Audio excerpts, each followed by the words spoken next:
देखिए, ये जो दमनकारी नीति अपनाई गई है सरकार के द्वारा, जो हमारे प्रांताध्यक्ष हैं और जो भी वरिष्ठ पदाधिकारी हैं, उनको जो ये अल्टीमेटम देकर उनको बर्खास्त किया गया, हम इसका विरोध करते हैं। इसीलिए आज यहाँ पे सारे कर्मचारी इकट्ठा हुए हैं सामूहिक इस्तीफा देने के लिए। आज वही तो मांग रहे हैं, जो आपने वादा किया तो वही तो बोल रहे हैं कि साहब आपने हमसे वोट लिया और वोट के बाद बोला कि मोदी की गारंटी आएगी 100 दिन के अंदर पे, 100 दिन के अंदर पे आपकी मांगों को पूरा कर दिया जाएगा। लेकिन समझिए 1.5 साल से ऊपर हो गए, 2 साल होने वाले हैं, इसके बाद भी कोई एक्शन नहीं लिया जा रहा है। और आज जो एनएचएम के कर्मचारी हैं वो आज सामूहिक इस्तीफा देने को भी बस है। 16,000 की संख्या छोटी मोटी नहीं होती है और पूरे प्रदेश भर के लोग एक साथ इस्तीफा दे देते हैं। जो स्वास्थ्य व्यवस्था चरमराएगी उसकी जवाबदारी यहाँ के स्वास्थ्य मंत्री लेंगे या यहाँ के विश्वविद्यालय लेंगे या फिर प्रदेश के देश के यशस्वी प्रधानमंत्री मोदी लेंगे।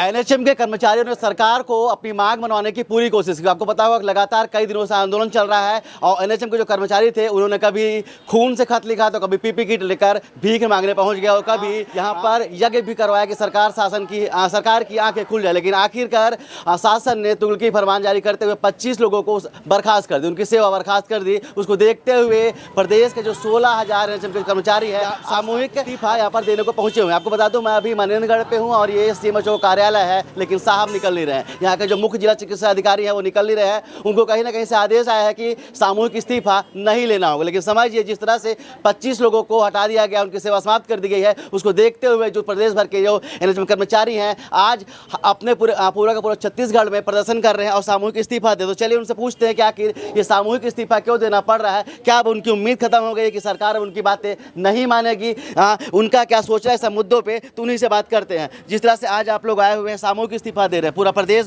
जो है वो सामूहिक इस्तीफे की कगार पर आ गया है, क्या लगता है सरकार अब बातें नहीं मानेंगी?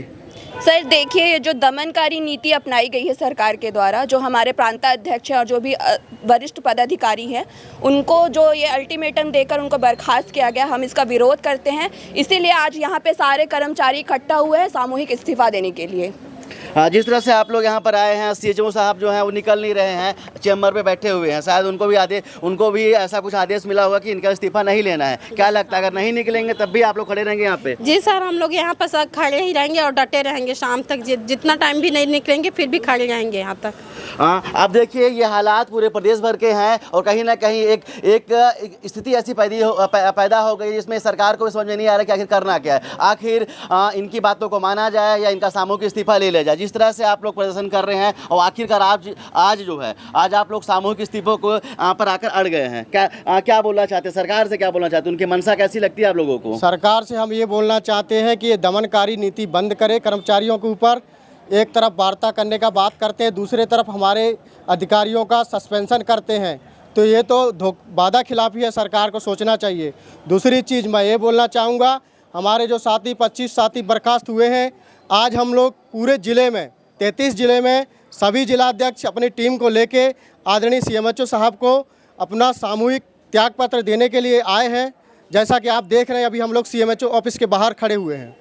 हाँ, आप पीछे यहाँ पर जूम करके दिखाइएगा, यहाँ पर महिलाएं हैं, यहाँ पर पुरुष भी हैं और समझिए कहीं ना कहीं जो ये परिवार होता है ये कोई इतना अत्यधिक बड़ा परिवार नहीं है, सबके सब मध्यवर्गीय परिवार से आते हैं और कहीं ना कहीं इनकी आंखें भी डगमगाई हुई हैं। इनको भी लग रहा है कि आखिर सरकार इनकी बातें क्यों नहीं मानी है। वोट तो लिया गया था मोदी की गारंटी के नाम से, लगातार पूरे छत्तीसगढ़ में प्रदेश के और देश के यशस्वी प्रधानमंत्री आए थे, उन्होंने बोला था कि देश में एक ही गारंटी चलती है, मोदी की गारंटी, ऐसा बोला गया था, पूरे प्रदेश को पता है। लेकिन इस बात समझिए जब ये एनएचएम के कर्मचारी अपनी मांग को लेकर खड़े हो जाते हैं तो उनको क्या करना पड़ता है, आखिर इस्तीफा देना पड़ता है। और समझिए कौन सी सरकार चल रही है देश में, डबल इंजन की सरकार चल रही है और यहाँ पर ट्रिपल इंजन है। आपको पता होगा कि अमृतकाल भी चल रहा है और अमृतकाल पे क्या हो रहा है कि ऐसे जो लोग हैं जिनको एक मिनिमम वेजेस ही होता है, आज वही तो मांग रहे हैं, जो आपने वादा किया तो वही तो बोल रहे हैं कि साहब आपने हमसे वोट लिया और वोट के बाद बोला कि मोदी की गारंटी आएगी 100 दिन के अंदर पे, 100 दिन के अंदर पे आपकी मांगों को पूरा कर दिया जाएगा। लेकिन समझिए 1.5 साल से ऊपर हो गए, 2 साल होने वाले हैं, इसके बाद भी कोई एक्शन नहीं लिया जा रहा है और आज जो एनएचएम के कर्मचारी हैं वो आज सामूहिक इस्तीफा देने को भी बस है। तो देखते हैं कि सरकार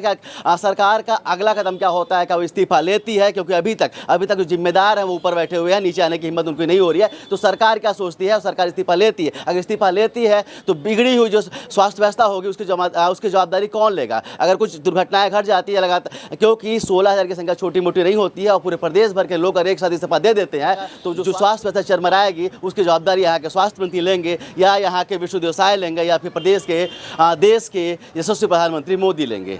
कैमरामैन किशन के साथ अब तक के लिए मैं सुनील शर्मा। जय हिंद।